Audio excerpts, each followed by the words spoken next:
On his way to Madrid, Leo XIV made a statement that is causing controversy in the Catholic world today. Because if Leo XIV is right, 1600 years of Catholic moral theology were wrong. And if he's wrong, then we're witnessing something very serious. By the end of this video, you'll have the tools to answer this question yourself. Not with emotions, with facts, with texts, with tradition. On June 6, 2026, on the flight from Rome to Madrid, Leone XIV declared these words to the journalist Franca Giansoldati. The notion of just conflict no longer applies. It wasn't an improvisation. He was quoting his encyclical Magnificat Humanitas, signed on May 15, 2026, the exact anniversary of Leo XIII's Rerum Novarum. In paragraph 192, the encyclical states that the just conflict theory, too often used to justify any kind of bellicose action, is now outdated. And Leo XIV added, "The problem is that the theory developed in centuries when no one could have imagined the technologies we have today or humanity's destructive capacity." He made overcoming this theory one of the themes of the extraordinary consistory convened for June 26th and 27th, 2026. All the cardinals in the world were called to reflect on this turning point. Let's start with the facts. War is horror. It's death, destruction, broken families, civilizations reduced to ashes. Who wants to defend it? Who can find anything right in a bomb? The instinctive response, the emotional one, the televised one, is no one. So Leo XIV seems to be right. But wait, let's stop for a moment, because this is exactly the wrong question. It was September 1st, 1939. Germany invaded Catholic Poland without a declaration of war, without provocation, without negotiations. Tanks, bombers, and troops advanced on villages, families, and children.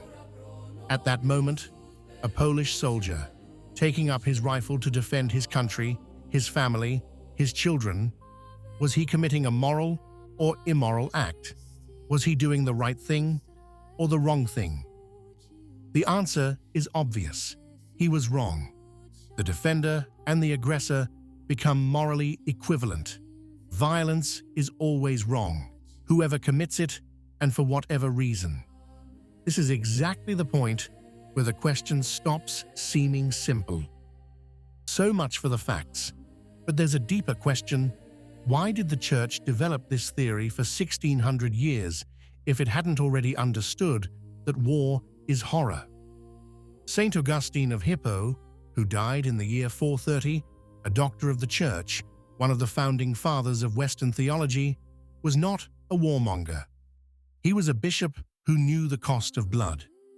In Contra Faustum Manichaeum, in Book 22, he addresses this very question: when can a Christian legitimately take up arms? His answer wasn't never. His answer was, it depends on the intention and the cause. Defending oneself from an unjust aggressor, protecting the innocent, restoring a violated peace. These are no excuses for violence. They are the criteria that distinguish the defender from the murderer. Augustine's doctrine is not born of cynicism. It is born of a love of peace. Those who truly love peace cannot ignore that peace is sometimes destroyed by those who don't want it, and that giving free rein to the aggressor is not pacifism, it's complicity. Saint Thomas Aquinas, in the Summa Theologiae, Part 2 of the second part, Question 40, written between 1265 and 1274, summarized the tradition in 3 precise conditions: legitimate authority, just cause, righteous intention. 3 extremely difficult conditions to meet all at once in the reality of war. The Catechism of the Catholic Church, published in 1992 under John Paul II, lists 4 even more stringent criteria in paragraph 2309. Grave, certain, and lasting harm, exhaustion of all alternatives, proportionality between the harm caused and the good obtained, and real prospects of success. These four conditions don't make conflict beautiful. They make it morally permissible only in extreme cases. It was already a very high threshold, nearly impossible to reach, even before Leo XIV opened his mouth about the encyclical. And here opens an abyss that very few want to look at. Leo XIV says that theory has been surpassed by modern weapons, drones, artificial intelligence, and nuclear arsenals, but the morality of an act does not depend on the instrument with which it is committed. A knife can be used by a surgeon or a murderer. Modern weapons change the scale of harm, not the moral category of defending the innocent. Technological progress does not erase the distinction between aggressor and defender. Here lies the paradox that no one wants to name. The problem that Leo XIV identifies is real. The just conflict theory has been abused, used to justify conquest, colonialism, and wars of aggression. This is historically documented and incontrovertible. But the answer to the abuse of a tool isn't to abolish it. The answer is to use it well, to apply the criteria rigorously, and to punish those who violate them. Removing the moral compass no longer produces peace. It produces moral silence. Without theory, the Church has nothing left to say to the Poland of 1939. It has nothing left to say to the Christian who must choose whether to defend himself or surrender when tanks roll into his country. The alternative is not peace. It's the inability to distinguish between the attacker and the defender. Remember the opening question? The answer is this: it's not about being pro or absolute pacifists. The Catholic tradition is neither. Tradition says conflict is always an evil, but there are worse evils. Letting the innocent be slaughtered without resistance is one of them. The priest who blesses the soldier who went to defend his family isn't blessing the conflict. He's blessing the defense of the innocent.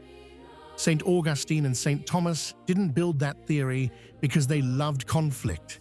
They built it because they loved peace, and they knew that without justice, peace is just a more elegant name for surrender.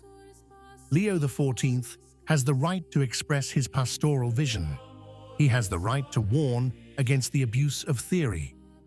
But rewriting 1600 years of Catholic moral theology in a paragraph of an encyclical isn't something that ends with a statement about the flight from Rome to Madrid.